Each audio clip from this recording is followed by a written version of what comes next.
Okay. That bothers me. Okay. So you did oat straw, comfrey, spearmint, and chamomile. Nice. Good. Did anyone else do a blend? I did oat straw and nettle Mm-hmm. and red clover. Yeah. And the nettle was I felt so thirsty after. Okay. Is that like a feature of nettle that is very drying, or I don't know, I'm just curious. Well, nettle is on the salty side, so that could be, you know, in its flavor profile. Okay. It's kind of on the interesting. salty side, so that could have been it. Okay. Yeah. Did anyone have an epic fail? Good. Well, that's good. Not a fail, but a question. Okay. I was trying my combination or my blend to do the cold water first and then slowly bring it out. Yes. Okay, watch pot never boils. I was staring at that thing for an hour to make sure it wasn't boiling, but I wasn't seeing anything, and I kept staring and staring and staring. And finally I got just a little bit, and I took it off like I did. It was so strong. Okay. So sometime this week I'm going to try it the other way, the less strong, but do the 40 to 40, just to see if it doesn't taste a little, I'm expecting a little milder. Right. That puppy was on my stove for maybe an hour or something. Right. Okay. Okay. Well, that's an interesting observation. I'm glad you share. My stove does work. Yes.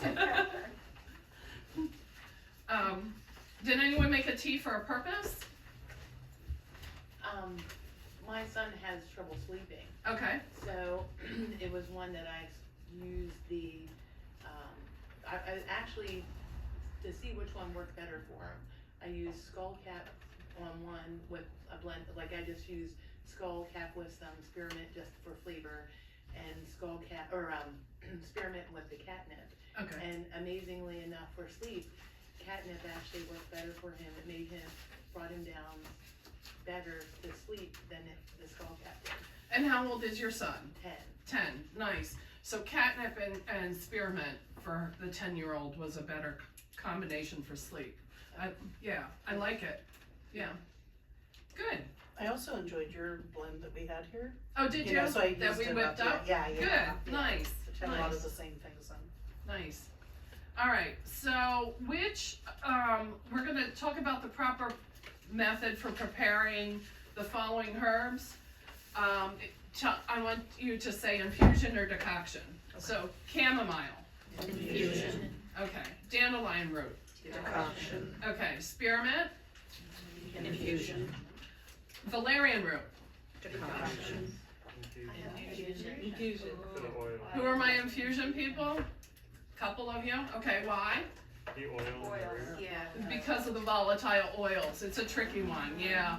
But the volatile oils in valerian root, you can use that, it's better to do that as an infusion. Okay. Dandelion flowers. Infusion. Okay, very good.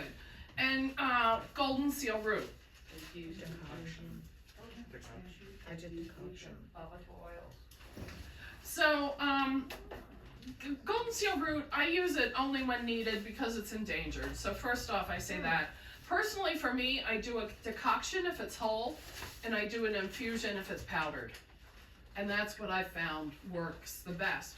But you can see that there is a little bit of experimentation on this, like Marcy was saying with her son on checking with skullcap or catnip, and that is, it's a good way to go with a little bit of experimentation. So I'm sorry, infusion if it's powdered and decoction if it's Whole, yeah. The root of golden seal. When you're making a medicinal herb formula that has both roots and leaves, what do you do? Decoction. Decoct together. And then add the leaves. And then turn off the heat and add the flowers. Okay, very good. What are some of the ways to be assured you're buying the best quality herbs when you're purchasing, when you are buying? The smell. You should look and smell. Smell is good. Color. Color, visual, yeah. Taste. taste if you can. I mean, it's a little scent Yeah, that's Yeah. good to do, right? And does it work? and efficacy. Does it work? Absolutely. What utensils do you use? Do you avoid using? What utensils do you avoid using when you're working with herbs? Copper. Yeah. Copper. You can sum that all up with reactive metals, Okay. but yes, I heard lots of them there. How would you determine the shelf life of a herb? The smell, color, taste, Smell, color, taste, effect, efficacy. The other thing to note with the shelf life is that the shelf life of powdered herbs is going to be shorter because more of that, it's been ground and powdered now, so more of that cell wall's being exposed to the air and to the light and to the heat. So the shelf life of anything that's ground or powdered is definitely shorter. The shelf life of something that's whole, in a big whole form, like maybe you have big long cinnamon sticks or you have whole nutmegs, the shelf life of anything that's whole like that is much longer. And then if it's in the middle there, cut and sifted or chopped, it's got a middle-aged shelf life. Okay, basically, you keep it dark and dry, but are there any of the whole herbs that, the roots that you could freeze for a longer period of time or not? Yeah, I do freeze things to extend shelf life all the time, powders and other herbs. But I only have one freezer, so I can't go crazy with this freezing thing. So I tend to be a little bit more on the buy what you think you can use in a time period. Suzanne, what do you think of oxygen absorbers? Yeah, I don't use silicone packs so much, but I do try to, like if I have herbs and baggies or whatever, I try and, suck out the air and because of that. What would be your estimated for the powdered? I've read as little for ground things as little as 6 months. I would probably go for a year myself, and maybe even a little bit longer, a year and a half or so. Sometimes what I do is if I know it's been there for a while, I'll just use more. I'll just use more than what the recipe calls for. Good questions. Yeah, that's a good question. What foods should you be avoiding when you're suffering from nervous system issues? Chocolate, caffeine,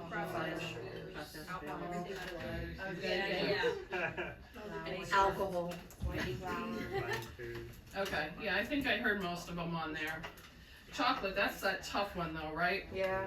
It's just when you're seems comfort food for many when you're all right. Does anyone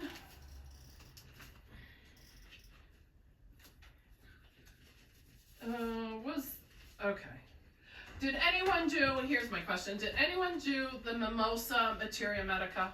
Tried. I tried. Tried. We have two trieds. That's fine. Are either of you willing to share what you did gather on the mimosa materia medica? I kind of got frustrated with it, and I wanted you to recommend reliable sources online because it was all conflicting, and so then I gave up. Okay. Just being honest. Okay. Okay. One of my sources that I really like is the emotional healing book that Yes, hmm, that I have out and I've seen this spring. that you have out and you're supposed to bring. Okay, you can't check out more books till that Yeah, comes back. I'm coming in a week or two, I'll bring it. Okay. Well, there's a Herbs for Emotional Healing that will be on the library table again eventually. I like that book a lot, and it has mimosa in. I would say mimosa is one of the herbs that we're discovering newer. It's been around for thousands and thousands of years, but we are getting more and more experience with it currently. So I can understand your frustration with that. Yeah. I have brought you some books, Yay! and they're in my car. Can I go get them if they need? They're all. I don't need them. And I brought this too. If anybody wants to take it, Fun books, fun medical things. Yeah. terminology, Okay. and it's got all kinds of the body. This is for your table. Yeah, we'll grab them at lunch tomorrow, and we're to gonna look it put up. your books on my bench so that. you can It's not in Oh, there. okay, You have to gotcha. look it up, that's why I got Okay. frustrated with. Gotcha. Because I was This- looking no, not online, I this, didn't, But the look books, they're through yours. Do whatever you wish. All right, because then we'll it put was them on the it was library. like an optional thing if you wanted to do On our homework paper. the, All right. on the homework paper for the. Back to So what Most it is on this. Materia Medica. Maggie, would you be willing On to the- share? On the syllabus. I- All right, hold on, not yet. All right, Maggie's gonna share Mimosa Materia Medica. Okay. So I wasn't able to find all of the different, I basically took one of the ones that we have and tried to go down and, you know. Yes.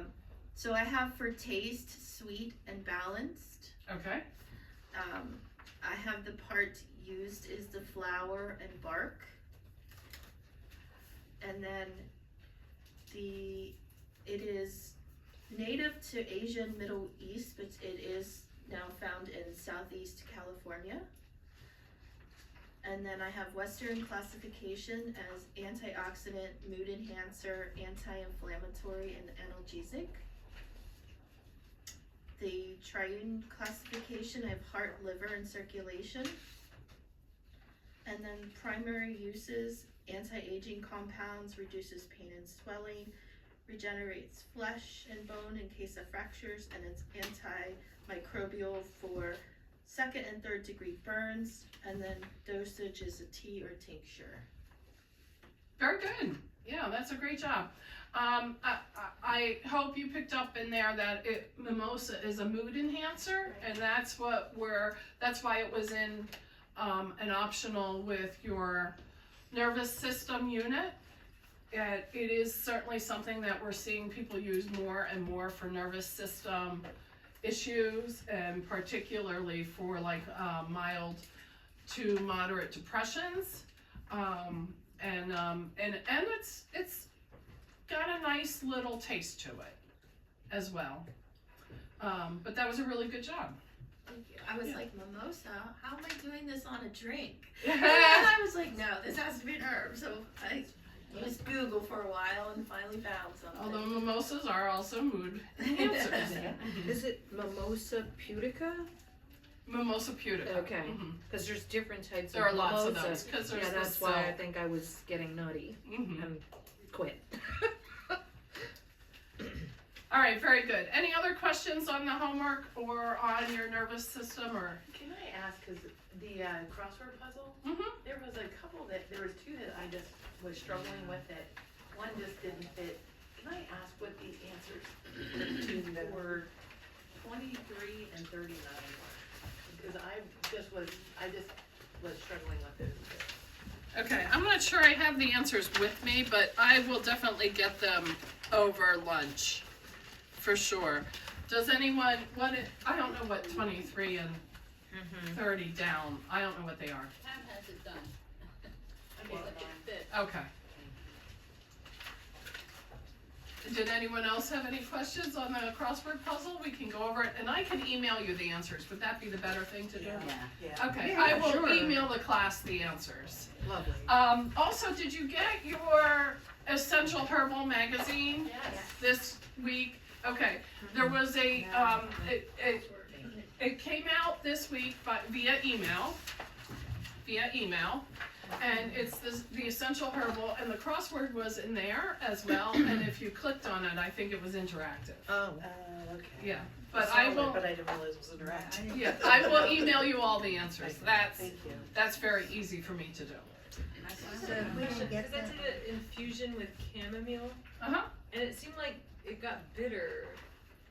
I don't know, is that, my chamomile's about a year old. I had bought a big bag about a year ago. I'm wondering if it's because of the shelf life or if chamomile does that. Like by the end of the day, the teacup was completely bitter. It Did was you ca- leave the herb in there all day? Yeah, yeah. Okay. Well, I'm not sure I'm the one to answer that question for you because I really don't like chamomile, so it's, you know, it never really tastes yummy to me. But leaving the herb in all day long, it shouldn't go bitter, but it will definitely get stronger. Okay. Yeah. Any other questions before we move on to digestion? We're gonna do digestion first, and then liver. Are we talking about the homework? No, we are moving, any other homework questions before I move on? For one, Yeah. you don't want homework for two. Did you make a save already? Yeah. Wow. Good, we'll get to that. We're gonna share that. She's ahead of the game. I wasn't sure. It's a great mistake. We're gonna get to SABs. That's what we're gonna make today as well in medicine. This is how mine looks. So we're gonna make some a little later. All right, so digestion. Let's talk about digestion. I want to do a little anatomy and physiology on the digestive system. This is written down for you. It's on page 67 of the white addendum in the front of your notebook. So don't worry too much because it is written down for you. The digestive system is a primary system that's used to bring in nutrients, herbs, and pharmaceuticals. The digestive system is definitely a brain. We talk about that gut feeling all the time. It has 100 million neurons from that's all the way from the mouth to the anus. There's 100 million neurons all along the digestive system. That's as many as is in the lower brain stem. Digestive system is a self-correcting system. It makes hormones to regulate itself. And 40 to 50% of all of our serotonin is produced in the gut. And serotonin is what's linked to mood. 60 to 70% of immune cells are made in the gut as well. Remember our nervous system with the, somatic and autonomic? We have a third nervous system, and that's in our gut. So basically, when the digestive system isn't happy, no system is happy. So digestion is really, really significant for us to talk about. And that's kind of why we did nervous system first, and we're doing digestion and liver today. Because often as herbalists, that's what we say. Treat the nervous system first, second the liver, or digestive system. Some of the core concepts of the digestive system, your internal state when eating. Stress will lower your ability to digest. So back to our nervous system, remember we had two states. We had fight or flight, and we had rest and digest. So if you're in high stress, you're in that constant feeling of fight or flight, you are not digesting and resting with your food. So anxiety and stress is really bad for our digestive system. Our emotional state is very important. If you feel guilty eating food, that affects your emotional state as well. So that it's really, emotional health is very important to our digestive health. Another important concept with the digestive system is quality of food. And I'm not just talking about eating organic, although that's very important as well. But I'm talking about the quality of what you eat. So some known irritants of digestion are things like carbonated beverages and alcohol and even processed foods. Overeating is a really big stress on the digestive system. Tobacco is linked to liver disease and peptic ulcers and heartburn and Crohn's disease. So tobacco is a stress on the digestive system as well as allergens. And allergens can be wheat or nuts or unfermented soy, but dairy. Dairy is a big one, especially pasteurized dairy. It seems like many people are allergic to dairy, and their body just kind of gets used to dealing with it. But if you do a little elimination diet, you end up noticing the second that you reintroduce dairy on what it does to your digestive system. Sugar is also wearing on the digestive system mainly because it increases sensitivities to other allergens.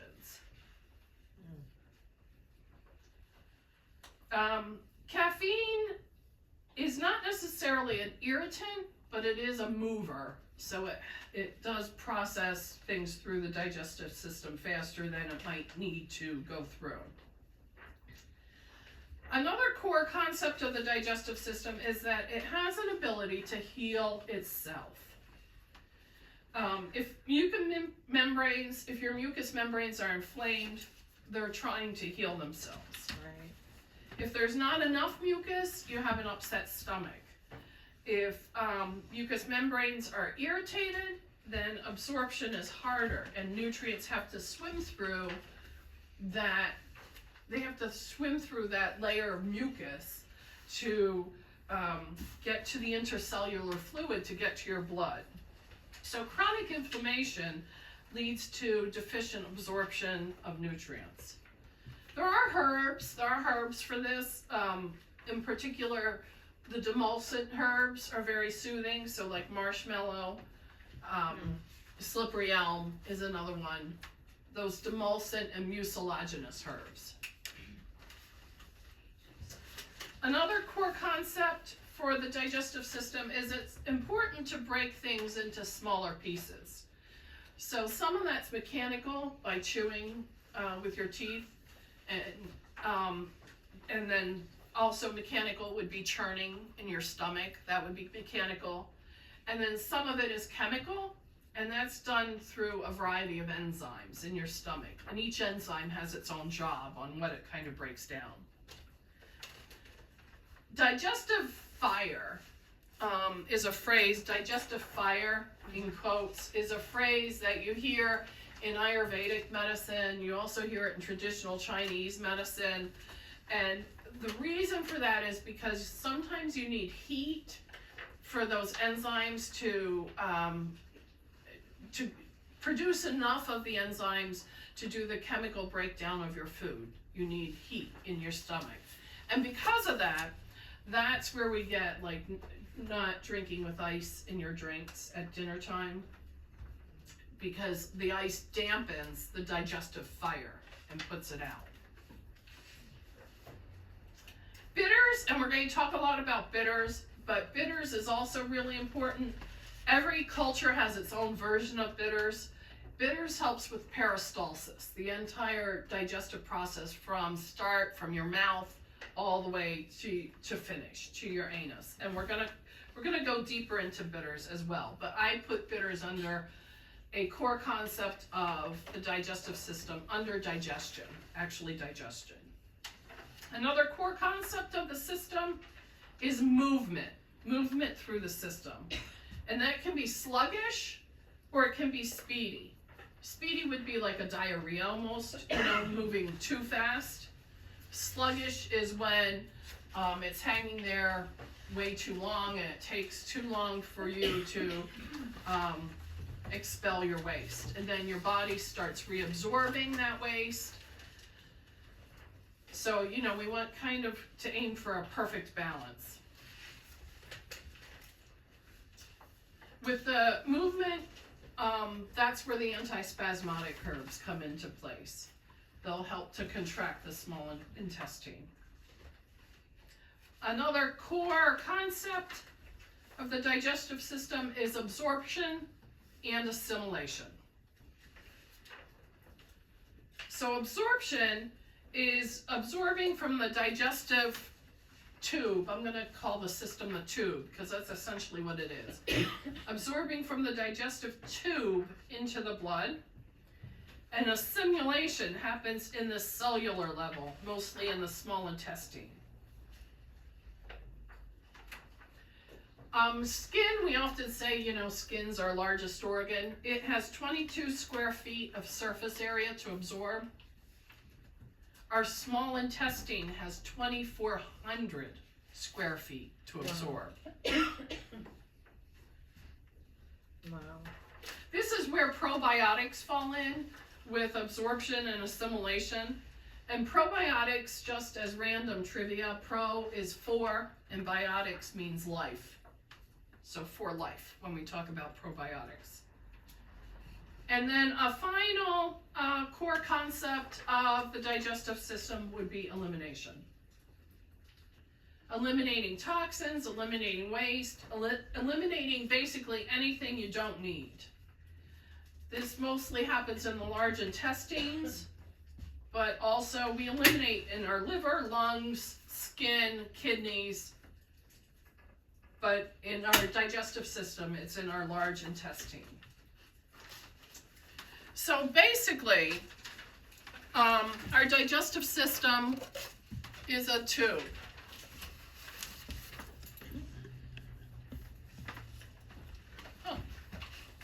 Our digestive system is a tube. It has, very simple concept, tube. It has a few twister turns, but it is a tube, and it actually exists outside of the body. I know that sounds like really weird, but it exists outside of the body in order to protect the body, as it regulates what's in and what's out, basically. The organs in this system, in our tube, the organs are the mouth, the pharynx, and the esophagus. There's no absorption going on in any of this area, the mouth, the pharynx, or the esophagus. This is where our chewing occurs, our mechanical breakdown. It's really important that chewing, the phrase wolfing down your food, that's bad. Don't wolf it down. And then we get into the stomach. This is where our chemical breakdown, our churning, the mechanical and chemical breakdown. The mechanical breakdown is the churning. The chemical breakdown is the enzymes, and it creates like a soup. This is where there's sphincters on the top of the stomach and the bottom of the stomach. There's sphincters. And that's where you start to get things like heartburn, acid reflux, and because the hydrochloric acid, the sphincters aren't closing properly, and the hydrochloric acid kind of squirts up. So taking a walk's really good. Don't lie down with the hydrochloric acid. This is also where overeating is bad. Are there any particular herbs that are calming or soothing? Even if you do take smaller bites, you don't sleep. For the hydrochloric acid, Right. acid reflux, yeah, bitters. We're going to talk about bitters, and that's one of the things that bitters will help with. But as far as soothing, all the demulcent herbs, if you, marshmallow, slippery elm, even oat straw is mucilaginous and soothing. After the stomach, we get into the small intestine. The small intestine absorbs the stomach soup.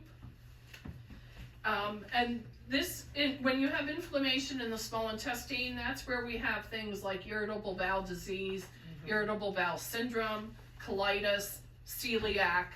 That's all in the small intestine. The large intestine forms the feces, and the absorption that happens here is vitamin K and vitamin B. Vitamin B is a big one for stress. So if you're not absorbing good vitamin B in your large intestine, that can be adding to stress as well. And then we have the rectum and the anus. Then, so that's the functions of the digestive system and the parts. But we do have some accessory structures for the digestive system. Those accessory structures, they live outside the tube, and they make things and squirt into the digestive system. Examples would be your saliva glands, your liver, which makes bile and squirts it in, the gallbladder, which stores and concentrates the bile, and the pancreas, which makes digestive enzymes to chemically break down the nutrients that we eat. The pancreas we're going to talk about under endocrine. Liver we're going to talk about today. Usually with digestive upset, especially that's been going on for many years, you usually need lifestyle changes as well. Diet, exercise, water. Really important. Diet, exercise, and water.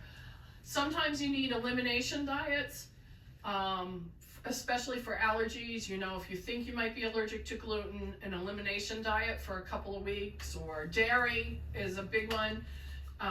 Do an elimination diet for a couple of weeks and then sit down and eat a bowl of ice cream and just see how bad you feel. And you will learn. The bottom line with our digestive system is, though, it's a dynamic, resilient, intelligent body system. It will learn, it will modify, it will adapt to you. The best example to that adaptation, I think, is dairy. I think most people are lactose intolerant, but eat a lot of yogurt and cheese and so forth, and our body creates enzymes and organisms that will break down that lactose. There are a lot of herbs in the digestive system that help, and we're going to talk about some of them. You will see you will hear a lot of the same herbs in the Western classification. You'll hear a lot of the same words. So laxatives to help you poop, sialagogues, which increase saliva production in your mouth. Carminatives. Carminatives is the herbs that help to settle your stomach. Demulcents, those are the soothing things. They're very mucilaginous and they soothe the mucous membranes. Hepatics are for our liver. Antispasmodics, and then herbalists talk about bitters all the time. We talk about bitters kind of like whenever we say bitters, you should be hearing, oh, because that's how we feel about bitters. Bitters. It's like, oh! It's such an important part of the digestive system and how we treat the digestive system. So, and on that note, I think we will, before we jump into our materia medica, we will actually just talk about bitters for a couple minutes, okay? So this is bitters. Bitters. I am not sure what I am doing wrong over here. Oh, I know what I'm doing wrong.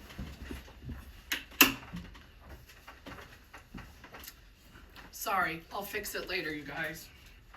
Okay, bitters, nearly every culture has had bitters in their history. And when you think about it, way back in the day, you know, we used to eat more bitter greens. So we would eat, our salad greens were bitter. And we would regularly eat kale and cabbage and dandelion greens as a salad, as our appetizer, our precursor for our meal. You know, now we eat things like iceberg lettuce, which is like, you know, and we load it with a sweet salad dressing too, a sugary salad dressing as well. So, you know, we have the pretense of eating our greens, but they're not bitter like they used to be. Mm-hmm. Monks would infuse bitter herbs in wine, and you would take a little shot of that bitter herbs as an aperitif, and all of that. In India, you find bitter melon chutney, and that's used as an accompaniment to your meals. In China, it's bitter herbs for internal cleansing of the organs. In Venezuela, you find the Angostura bark, which is what we use to make Angostura cocktail bitters. So bitters are known around the world, and they really help with digestive step. They're a great step for helping with gas, low stomach acid levels, protein breakdown, fat absorption, even constipation. They help with upset stomach. They help with support healthy blood sugar levels. They balance the appetite. They support liver and detoxification functions, and they help curb sugar cravings. I mean, they're just, do you hear the angels singing? Yeah. Yeah, on what all they do. Generally what you do is you take bitters about 10 minutes before you start eating. And you can take it after the meal, like especially if you've had, you know, like Thanksgiving dinner maybe, where you've overdone it. You can take bitters then too. But generally we take it about 10-15 minutes before the meal. And what you do is you put a little serving, like 20 drops or so of the tincture on your tongue and hold it for 10 seconds or so, because you want to get that saliva going in your mouth. And that's what bitters do. They start the saliva production in your mouth. And when you start that saliva production, your salivary glands start moving. That's when it tells your stomach to start hydrochloric acid production. So then you know, food's on the way, start hydrochloric acid production. And when your stomach increases its hydrochloric acid production, then our pancreas gets into gear and starts creating pancreatic enzymes. And our liver and gallbladder, where our bile is created and concentrated, starts, you know, getting into gear and creating, working with the bile and squirting bile in because we have to digest. And then you swallow them, and it tells your whole body, because of this start of saliva production in your mouth, it tells your whole digestive system from start to finish that fresh food is on the way. So it's okay. It's okay to eliminate. It's okay to get rid of waste. We have fresh supply coming in. So one of the things that's interesting is that a underproduction of hydrochloric acid and an overproduction of hydrochloric acid both have that same symptom of heartburn. So many times people really are underproducing the hydrochloric acid. And so if you take these bitters, it really will help with that hydrochloric acid production. And the problem is, you're underproducing hydrochloric acid production and it gives you heartburn. So what do? You take a pill or something to suppress the hydrochloric acid production, right? And so, you know, you've really put yourself into a vicious cycle here. So bitters are really, really important. You can drink a bitter tea if you want. You can make a bitter, little bitter aperitif, you know, that you take before dinner, a small little bitter wine. That's what the monks used to do. But a lot of times what we do is we take bitter tinctures. And there's two kinds here. This is David Winston's. This is, he calls it original bitters. This is the one that I grew up on, you know, and so I always tend to be partial to this one. This one is by a company called Urban Moonshine. And Urban Moonshine, they really developed, they have all sorts of bitters. Some have, because orange peel is actually bitter, so some have a more citrusy bent to them. They have many different flavors. This is their original as well. But Urban Moonshine designed these to be used in cocktails, but herbalists were like, dang, it's a good product. So they've kind of gone into the herb world as well. I'm gonna pass both around. You're welcome to taste them. Remember, you can form a little cup here between your thumb and your finger if you want, or put it on your hand, but don't put your tongue on the eyedropper. That's what we don't do. And you're welcome to try them and compare the two to see the differences between them. But bitters for the digestive system are really very important. Do we have any questions up to this point? All right, I think then we're gonna pop into our materia medica, and I'm gonna try and fix this. We're gonna start with turkey rhubarb.